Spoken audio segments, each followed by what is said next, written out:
আসসালামু আলাইকুম সুপ্রিয় শিক্ষার্থী বন্ধুরা, দেখুন রাত পোহালে কোরআনের পাখিদের দ্বিতীয় মাসিক পরীক্ষা। তাই সবাই মনোযোগ সহকারে নিজের পড়াশোনাগুলো কত মনোযোগ সহকারে কভার করছে।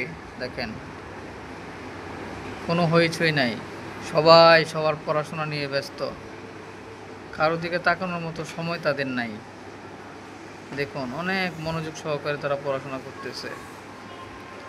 আমাদের মণিপুর সিদ্দিকিয়া মাদ্রাসা ও এতিমখানা, যেখানে প্রায় 200 ছাত্র পড়াশোনা করে, এখানে 6, 7, 8 এর কিছু ছাত্রছাত্রীর পরীক্ষার প্রিপারেশন চলছে।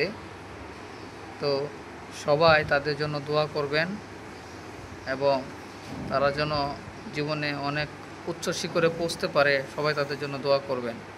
সবাইকে অসংখ্য ধন্যবাদ। আসসালামু আলাইকুম।